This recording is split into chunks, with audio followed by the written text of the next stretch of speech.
ഇപ്പോൾ സംവിധായകൻ വിനയൻ കൂടി ടെലിഫോൺ ചെയ്തിരിക്കുകയാണ്. നമസ്കാരം ശ്രീ വിനയൻ. ശ്രീനിവാസൻ എന്നുള്ളൊരു അതുല്യ പ്രതിഭ വിടവാങ്ങുന്നെന്ന് പറയുമ്പോഴും മലയാളികൾക്ക് എന്നും ഓർക്കാനും ചിന്തിക്കാനും ചിരിപ്പിക്കാനും കഴിയുന്ന നിരവധി കഥാപാത്രങ്ങളെ തന്നിട്ടാണ് അദ്ദേഹം വിടവാങ്ങുന്നത്. അതെപ്പോഴും മലയാളികളുടെ മനസ്സിലുണ്ടാകുമെന്നുള്ള കാര്യം ഉറപ്പാണ്. താങ്കളുടെ ശിപ്പായി ലഹള പോലെയുള്ള സിനിമകളിലൊക്കെ അദ്ദേഹത്തിൻ്റെ കഥാപാത്രമുണ്ട്. എങ്ങനെയാണ് അദ്ദേഹവുമായുള്ള ഒരു സൗഹൃദം, അല്ലെങ്കിൽ ഈ ഒരു അവസരത്തിൽ എങ്ങനെയാണ് അദ്ദേഹത്തെ ഓർക്കുന്നത്? ഞാനിപ്പോൾ ശ്രീനിവാസൻ അവസാനമായിട്ട് അദ്ദേഹത്തിന്റെ ബോഡി ദർശനത്തിന് വെച്ചിരിക്കാൻ ടൗൺ ഹാളിലേക്ക് കയറുകയാണ്. അതുകൊണ്ട് എനിക്ക് അദ്ദേഹത്തെ പറ്റി പറയാനുള്ളത്, മലയാളത്തിലെ ഒരു പകരം വെക്കാൻ ഇല്ലാത്ത ഒരു ചലച്ചിത്രകാരനാണ്. എഴുത്തുകാരൻ എന്നുള്ള നിലയിലും നടൻ എന്നുള്ള നിലയിലും സംവിധായകൻ എന്നുള്ള നിലയിലും ഒക്കെ അദ്ദേഹം ഇതെല്ലാം എന്താ പറയുക, നേരത്തെ ആരോ പറഞ്ഞ പോലെ അദ്ദേഹം നടത്തിയ ഈ ആക്ഷേപഹാസ്യത്തിലൂടെ അദ്ദേഹം കൊളുത്തിയ സാമൂഹ്യ വിമർശനങ്ങൾ, അത് ചാട്ടുള്ളി പോലെ മനസ്സിനുള്ളിൽ സമൂഹത്തിന് എൻ്റെ മനസ്സിനുള്ളിൽ കയറുന്നവയായിരുന്നു. അത് തന്നെയായിരുന്നു ശ്രീനിവാസന്റെ പ്രത്യേകത. എനിക്ക് തോന്നുന്ന ആശയങ്ങൾ ആരുടെ മുഖത്ത് നോക്കിയും യാതൊരു ഭയമില്ലാതെ പറയുന്ന ഒരു ചലച്ചിത്രകാരൻ. അദ്ദേഹത്തിന്റെ തൂലികയിൽ കൂടെ തന്നെ കാണിക്കുകയും ചെയ്തു.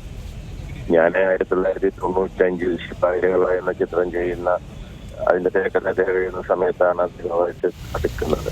ഞാനത് പുള്ളിയെ സമീപിക്കാൻ എന്നോട് പറഞ്ഞു, ഞാൻ ഭയങ്കര തിരക്കിലാണ്, രക്ഷയില്ല, കഥ വല്ലതും ഉണ്ടോ എന്ന് ചോദിച്ചപ്പോൾ ഞാൻ പറഞ്ഞു എൻ്റെ ഇതൊരു കഥയുണ്ടെന്ന് പറഞ്ഞ് പുള്ളി ഒഴിയാൻ വേണ്ടി പറഞ്ഞതാണ് തോന്നുമ്പോൾ കഥയുണ്ടോ എന്ന് കഥ പറഞ്ഞപ്പോൾ പുള്ളി ഇങ്ങനെ പുള്ളിയുടെ ചിരിയുണ്ടല്ലോ, നീണ്ട ചിരി ചിരിച്ചു. ഞാൻ വിചാരിച്ച കഥ ഇഷ്ടപ്പെടാഞ്ഞിട്ടാണ്. അപ്പോൾ പുള്ളി പറഞ്ഞു താൻ എന്നെ ചുറ്റിച്ചു, കാരണം ഈ കഥയ്ക്കകത്തൊരു കാമ്പുണ്ട്. ശിപ്പായി ലഹള ഒരു പ്യൂണായിട്ട് വരുന്ന ഒരു ബിരുദധാരിയുടെ മാനസിക പ്രശ്നമാണല്ലോ അത്. അപ്പൊ അത് പുള്ളി അങ്ങനെ ഒരു നിഷ്കളങ്കനായിരുന്നു. പുള്ളിക്ക് ഒരാളെ സഹായിക്കാനോ ഒന്നൊരു ബുദ്ധിമുട്ടില്ലാത്ത, അങ്ങനെ പുള്ളിയുടെ ഒരു എഴുതിയ തിരക്കുള്ള സമയത്താണ് ഞാൻ 95 തിരക്കഥ എഴുതിക്കുന്നതും. അന്നോട്ട് ഉള്ള ഒരു സുഹൃത്തുബന്ധമാണ്. കഴിഞ്ഞ കുറെ ചിത്രങ്ങളിൽ ഞാൻ നമുക്ക് ഒരു അതിഭാവത്വം ഇല്ലാതെ പറയാം, മലയാളത്തിനൊരു തീരാ നഷ്ടം തന്നെയാണ്.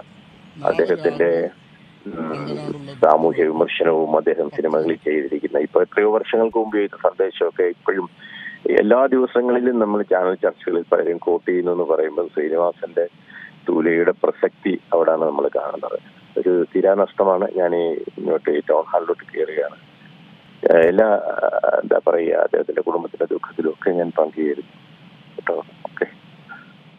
വിനയൻ, അദ്ദേഹം ടൗൺ ഹാളിലേക്ക് എത്തിക്കൊണ്ടിരിക്കുകയാണ് എന്നുള്ളതാണ് മനസ്സിലാവും. അദ്ദേഹം പറഞ്ഞതുപോലെ ശ്രീനിവാസന്റെ കഥകളും കഥാപാത്രങ്ങളും സംഭാഷണങ്ങളും എല്ലാം സമൂഹത്തിനോട് പറയാനുള്ള കാര്യങ്ങളൊക്കെ മുഖം നോക്കാതെ അവതരിപ്പിച്ച ഒരു വ്യക്തി കൂടിയാണ്. വിമർശനങ്ങളെല്ലാം എപ്പോഴും വിമർശിക്കുന്ന, അല്ലെങ്കിൽ എല്ലാ കാലത്തും വിമർശനത്തെ ഒന്നും ഭയപ്പെടാത്ത ഒരാൾ കൂടിയായിരുന്നു അദ്ദേഹം. തിരക്കഥാകൃത്തായും സംവിധായകനായും ഒക്കെ അദ്ദേഹത്തിൻ്റെ തൂലികയിലൂടെ അദ്ദേഹത്തിൻ്റെ വിമർശനങ്ങളും അഭിപ്രായങ്ങളും എല്ലാം പൊതുസമൂഹത്തിൽ തുറന്നു കാട്ടിയിട്ടുള്ളൊരു പ്രതിഭ തന്നെയായിരുന്നു അദ്ദേഹം എന്നുള്ള കാര്യം ഉറപ്പാണ്. ഏറ്റവും പുതിയ വാർത്തകളും വിശേഷങ്ങളും വിരൽ തുമ്പിലറിയാൻ സീ മലയാളം ന്യൂസ് എല്ലാ ഡിജിറ്റൽ പ്ലാറ്റ്ഫോമുകളിലും ലഭ്യം.